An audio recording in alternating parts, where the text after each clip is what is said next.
There's a solitary, humble wooden structure on a windswept hill in rural New England.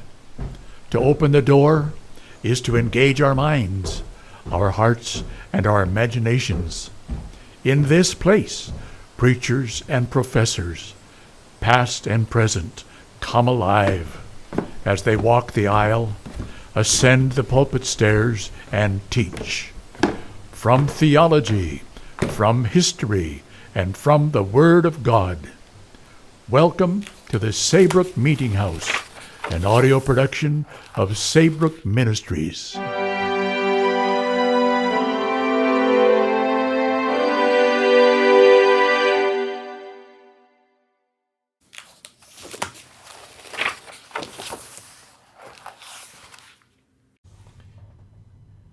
The Pilgrim Fathers, or the Journal of the Pilgrims, at Plymouth, New England in 1620, with historical and local illustrations of principles, providences, and persons, by George B. Cheever, published in 1849.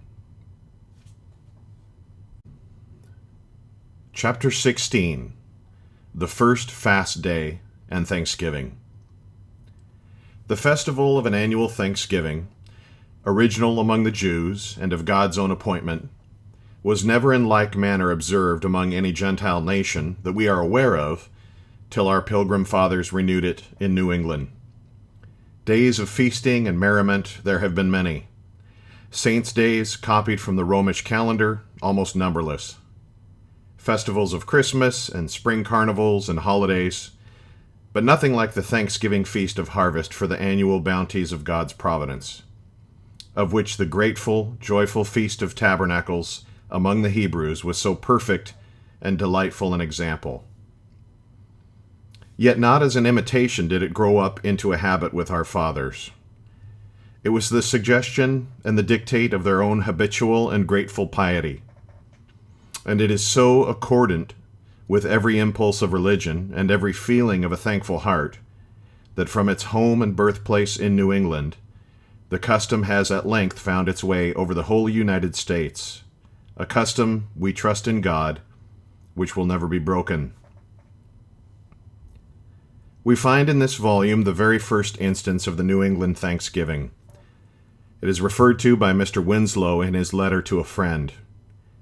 It was after the gathering in of the harvest, and a fowling expedition was sent out for the occasion by the governor, that for their Thanksgiving dinners and for the festivities of the week, they might have more dainty and abundant materials than ordinary.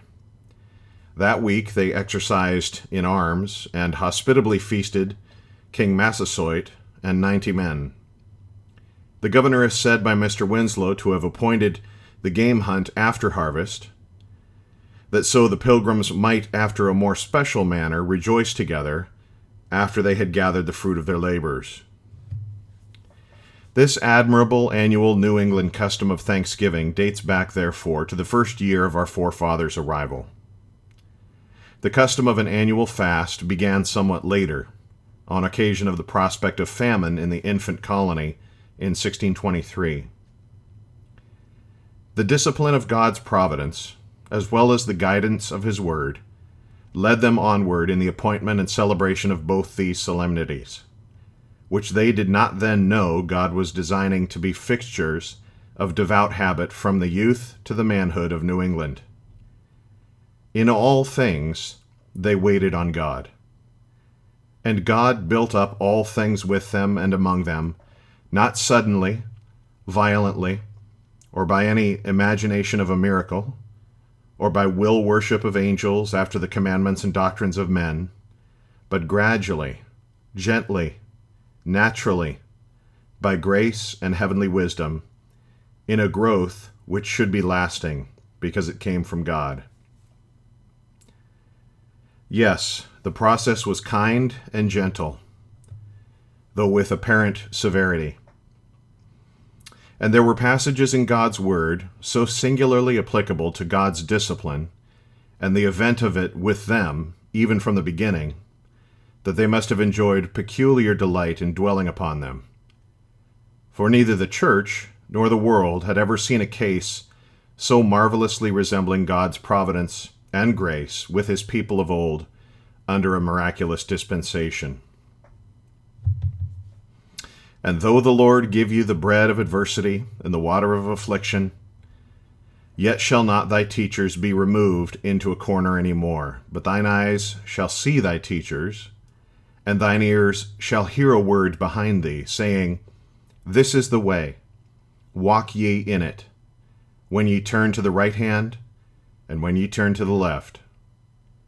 Then shall he give the rain of thy seed, that thou shalt sow the ground withal, and bread of the increase of the earth.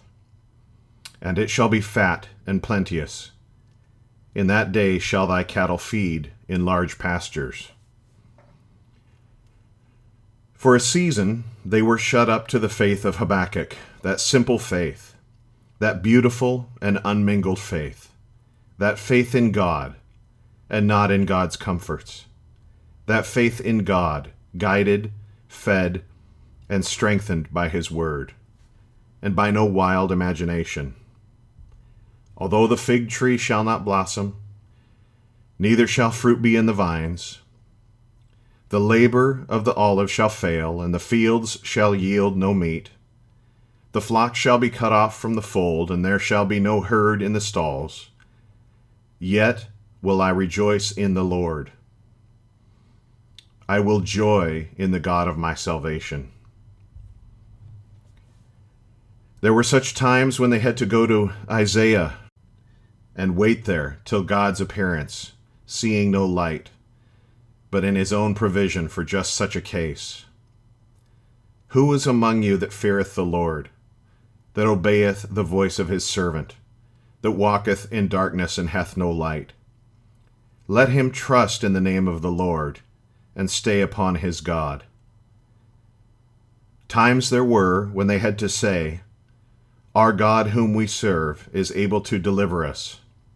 But if not, if he please not, be it known to the whole world of darkness and distrust around and beneath us, we still trust in him, and have no misgivings, though he slay us.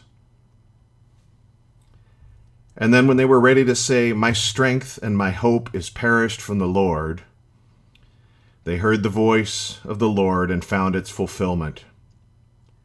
For a small moment have I forsaken thee, but with everlasting mercies will I gather thee. In a little wrath I hid my face from thee for a moment, but with everlasting kindness will I have mercy on thee, saith the Lord thy Redeemer. For the Lord will not cast off forever, but though he causes grief, yet will he have compassion according to the multitude of his mercies. The history of their first fast is a glorious testimony to the truth of these declarations in God's book. God planted the seed of that victorious day, that triumph of prayer, that day of God's own witness to his own faithfulness, at the time when they, in dependence on him, were putting their seed into the ground and leaving there, under God's care, all their external reliance for the future. God set the root of conquest and praise in their disappointments and difficulties. Though he led them sometimes 3 days in the wilderness without water, yet he kept them from murmuring.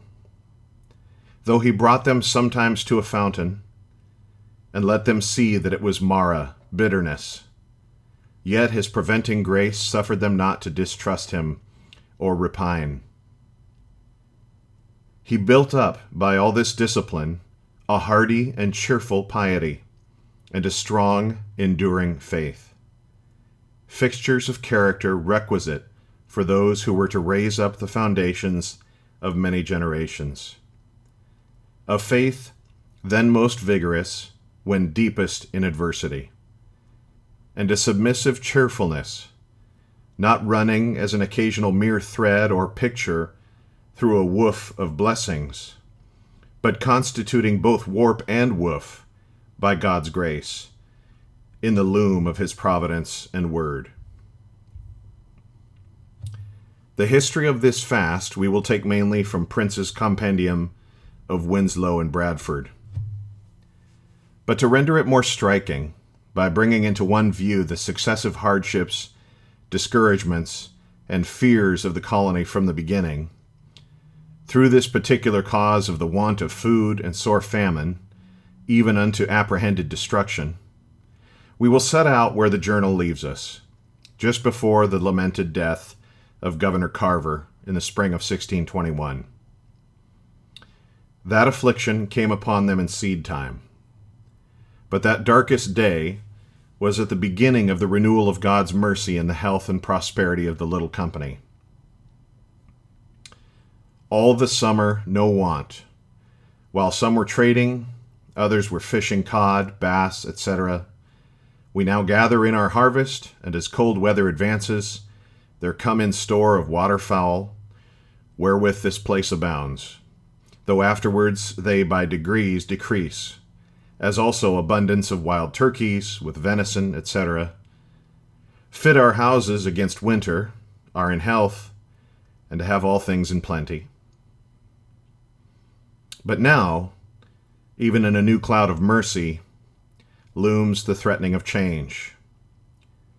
November 9th arrived the ship Fortune from England, the first reinforcement of the Pilgrims since the day, precisely a year before, when the Mayflower came in sight of Cape Cod and anchored in the harbor.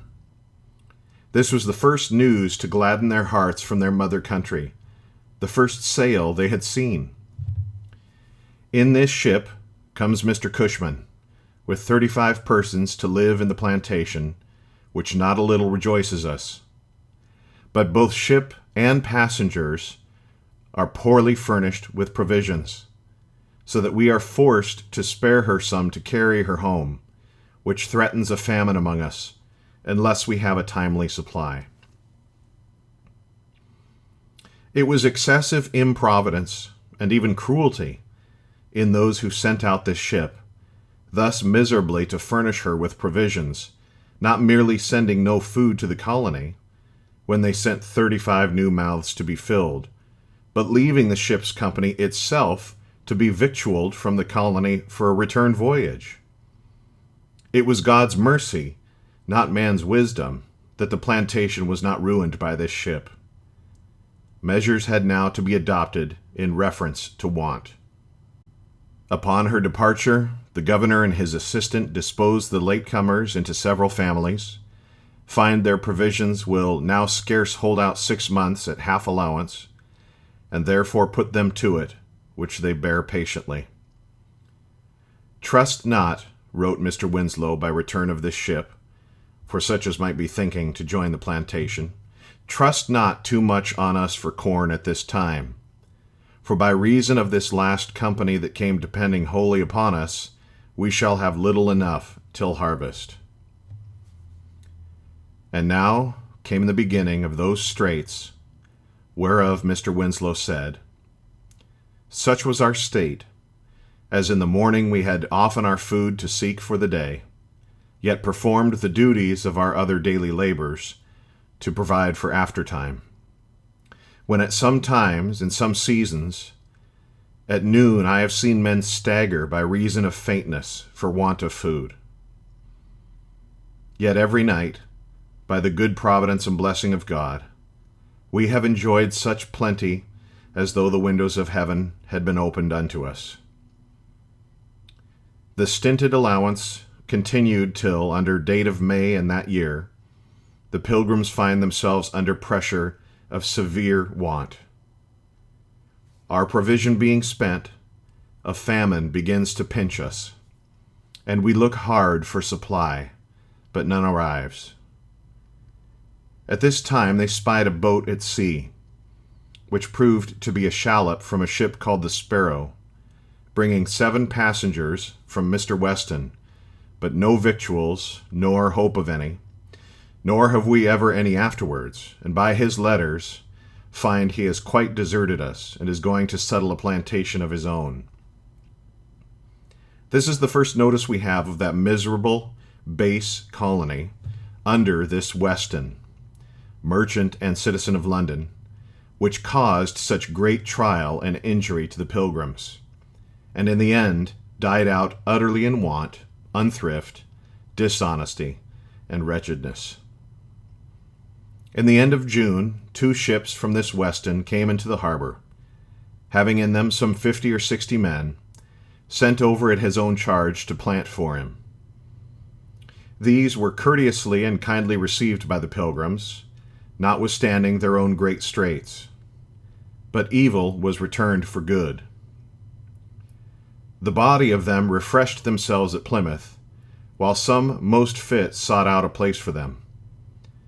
That little store of corn we had was exceedingly wasted by the unjust and dishonest walking of these strangers, who, though they would sometimes seem to help us in our labor about our corn, yet spared not day and night to steal the same, it being them eatable and pleasant to taste, though green and unprofitable. And though they received much kindness, set light both by it and us, not sparing to requite the love we showed them with secret backbitings, revilings, etc. Nevertheless, we continued to do them whatsoever good or furtherance we could, attributing these things to the want of conscience and discretion, expecting each day when God in his providence would disburden us of them, sorrowing that their overseers were not of more ability and fitness for their places, and much fearing what would be the issue of such raw and unconscionable proceedings. These miserable adventurers settled at Wessagusset, afterwards called Weymouth, in Massachusetts Bay. There were 3 things, Mr. Winslow said, which were the overthrow and bane of plantations. The 3rd thing, the carelessness of those that send over supplies of men unto them, not caring how they be qualified, so that oftentimes they are rather the images of men endowed with bestial, yea, diabolical affections, than the image of God, endued with reason, understanding, and holiness. There is no godly, honest man, but will be helpful in his kind, and adorn his profession with an upright life and conversation, which doctrine of manners ought first to be preached by giving good example to the poor savage heathens amongst whom they live. Great offense hath been given by many profane men, who, being but seeming Christians, have made Christianity stink in the nostrils of the poor infidels. The boat that brought the 7 new mouths to be filled, but no victuals, brought also a kindly letter from the captain of a fishing ship at the eastward, Mr. John Huddleston, to whom the governor of the Pilgrim colony sent forthwith a boat under Mr. Winslow for provisions. By the good providence of God, he obtained so much bread as amounted to 1/4 pound daily for each person till harvest, and returned in safety. The governor caused their portion to be daily given them, or some would have starved. The want of bread had abated the strength and flesh of some, had swelled others, and had they not been where are diverse sorts of shellfish, they must have perished. These extremities befell us in May and June, and in the time of these straits, the Indians began to cast forth many insulting speeches, glorying in our weakness, and giving out how easy it would be before long to cut us off, which occasions us to erect a fort on the hill above us. This fort being built served also thenceforward as the place of public worship. Now again, harvest time had come, but with it little relief for the present and apprehended necessities of the colony. Our crop proving scanty, partly through weakness to tend it, for want of food, partly through other business, and partly by much being stolen, a famine must ensue next year, unless prevented. But by an unexpected providence come into our harbor 2 ships. One of these was the Discovery under Captain Jones, on her way from Virginia to England. Of her, though the Pilgrims seemed to have obtained little bread, Yet they bought a store of knives and beads, which enabled them to trade with the Indians for corn, and thus helped to save them from destruction. The food thus obtained during the winter, by expeditions of great difficulty and danger, amidst freezing weather, was divided from time to time among the people. Meantime, the miserable colony under Weston, at Wessagusset in Massachusetts Bay, having spent all their bread and corn, and being so despised and hated of the natives for their ill and dishonest conduct, that they could gain no supply from them, thought of making a foray upon them and taking it by force. But first the overseer determined to ask advice of the colony at Plymouth, being persuaded thereto by some more honestly minded. The main question in the letter, which was sent with speed by an Indian messenger, was whether he should take the corn by violence, on the promise afterwards to make restitution. The answer was not delayed, and was such as the known piety and wisdom of the colony would lead us to expect. The moral superiority and power of the Pilgrims was on such occasions signally displayed, as well as their sagacity and judgment. After serious consultation together, the governor returned a warning, signed by many of the company, that their violent intentions were contrary both to the law of God and nature, and against that propagation of the gospel which they were bound to seek, avoiding whatever might prejudice that great object. The governor bade them remember that their case was no worse than that of the Pilgrims at Plymouth, who had but little corn left, and were forced to live on ground nuts, clams, mussels, and such other things as naturally the country afforded. All which things they had in abundance at Wessagusset, with oysters in addition, and therefore necessity could not be said to constrain them to their intended violence. Moreover, that they should consider, if they proceeded therein, all they could so get would maintain them but a small time, and then they must perforce seek their food abroad, which, having made the Indians their enemies, would be very difficult for them, and therefore much better to begin a little the sooner, and so continue their peace. After which course they might with good conscience desire and expect the blessing of God, whereas on the contrary they could not. This friendly advice and warning changed for the present the resolution and temper of the adventurers, but by the month of March the plantation was utterly broken up in less than a year after it was started. And this, remarked Governor Bradford, is the end of those who, being all able men, had boasted of their strength, and what they would bring to pass in comparison of the people of Plymouth, who had many women, children, and weak ones with them. Up to the month of April, the pressure of want among the Pilgrims continued, and now was increasing. No supply being heard of, nor knowing when to expect any, we consider how to raise a better crop, and not languish still in misery. It was determined that at this seed time every family should plant for themselves, and even the women and children went into the field to work, so that more corn was planted than ever. But by the time our corn was planted, our victuals are spent, not knowing at night where to have a bit in the morning, and have neither bread nor corn for 3 or 4 months together. Yet we bear our wants with cheerfulness, and rest on Providence.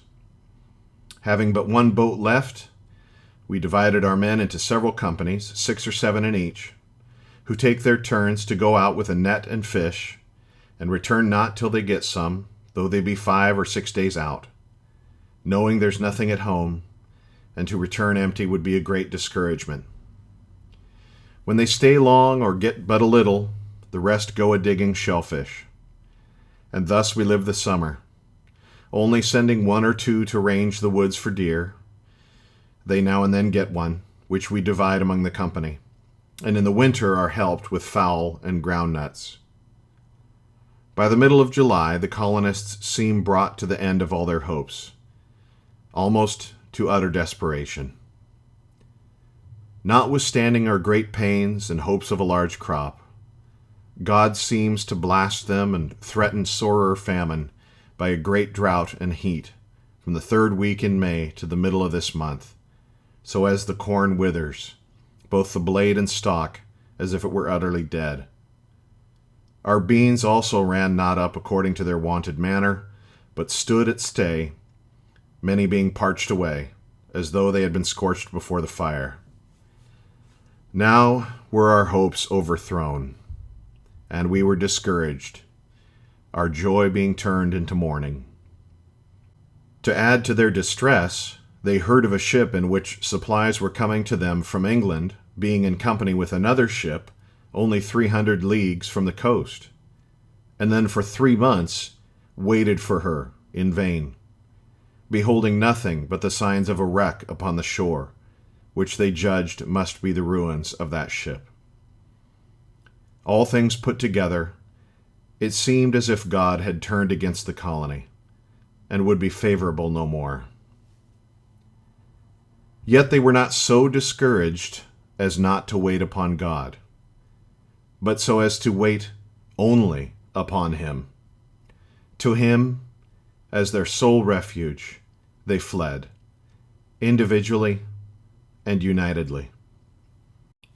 These and the like considerations, says Mr. Winslow, moved not only every good man privately to enter into examination with his own estate between God and his conscience, and so to humiliation before Him, but also more solemnly to humble ourselves together before the Lord by fasting and prayer.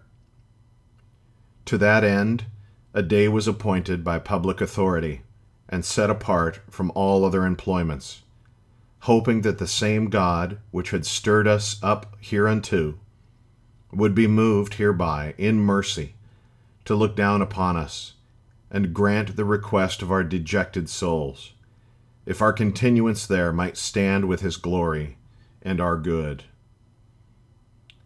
But oh, the mercy of our God, who was as ready to hear as we to ask. For though in the morning, when we were assembled together, the heavens were as clear and the drought as like to continue as ever it was, yet, our exercise continuing some 8 or 9 hours, before our departure, the weather was overcast, the clouds gathered together on all sides, and on the next morning distilled such soft, sweet, and moderate showers of rain, and mixed with such seasonable weather, as it was hard to say whether our withered corn or drooping affections were most quickened or revived. Such was the bounty and goodness of our God. Perhaps a more remarkable instance of God's interposition in answer to prayer is not to be found on record. The showers came, said Governor Bradford, without any thunder, wind, or violence, and by degrees, and that abundance that the earth was thoroughly soaked, and the decayed corn and other fruits so revived as was wonderful to see. The Indians were astonished to behold, and gave a joyful prospect of a fruitful harvest. The interposition was as clearly from God as when Elijah prayed of old and the heavens gave rain, and the earth brought forth her fruits. It happened that the day when this solemn fast was appointed, and the whole colony was assembled in prayer, a number of the Indians were in at the Pilgrim settlement, among whom was Hobbamock, the friend of the colonists, and who died, as some earnestly hoped, a believer in the Pilgrim's God. Hobbamock and the Indians, observing these holy exercises in the middle of the week, remarked that it was but 3 days since Sunday, and could not tell what it could mean. Hobbamock demanded the reason of a boy whom he met, and, being told, communicated it to the natives. And their astonishment may easily be conceived when, having been instructed as to the purpose of the day and its services, as a time for the pilgrims to humble themselves before their God and to seek his mercy in prayer for rain, they saw what followed, saw the clouds gather and the rain begin to fall. He and all of them, says Mr. Winslow, admired the goodness of our God towards us, that wrought so great a change in so short a time. And well they might admire it. Even their own dark belief in the Great Spirit made them feel that it was the Pilgrims' God, hearing, answering, and providing for them. If the excellent Robinson had heard of this affecting interposition and proof of God's goodness, and its effect upon the minds of the savages, what tenderness and grief he must have felt when he wrote to the church in regard to the first Indians killed in the conflict with Standish in March at Wessagusset. Oh, how happy a thing it had been that you had converted some before you killed any. But the missionary spirit of the Pilgrims was destined not to bear its fruits in the immediate conversion of the natives till the coming and apostolic labors of Eliot. And why may we not regard that remarkable man as an instrument raised up and made successful in answer to the Pilgrims' prayers? The same God who provided them rain when they pleaded for it, opened for them, when his set time had come, doors wide and effectual for the power of his word, even among the Indians. None ever yet, with sincere purpose of heart and a lowly spirit, appointed a fast day, but God changed it into a thanksgiving. In addition to the reviving rains, the colony was comforted by the return of Captain Standish, whom the governor had sent away to buy provisions, and they also learned that the ship was safe, which they had supposed wrecked with their supplies, and would soon come to them. So that, says Mr. Winslow, having these many signs of God's favor and acceptance, we thought it would be great ingratitude if secretly we should smother up the same, or content ourselves with private thanksgiving for that which by private prayer could not be obtained. And therefore another solemn day was set apart and appointed for that end, wherein we returned glory, honor, and praise with all thankfulness to our good God, which deals so graciously with us, whose name for these and all his other mercies towards his church and chosen ones, by them be blessed and praised now and forevermore. Amen. In the Charlestown Records, as published by Dr. Young in his Chronicles of Massachusetts, we find a similar change of a fast day into Thanksgiving in the Massachusetts colony. It was in 1831. The winter had come on, and provisions were so scanty that the colonists had to live upon clams, mussels, groundnuts, and acorns, and these got with much difficulty in the winter season. The last batch of bread was in the governor's oven. But God, who delights to appear in greatest straits, did work marvelously at this time. For before the very day appointed to seek the Lord by fasting and prayer, in comes Mr. Pierce in a ship from Ireland, laden with provisions. Upon which occasion the fast day was changed, and ordered to be kept as a day of thanksgiving, when provisions were by the governor distributed unto the people, proportionable to their necessities.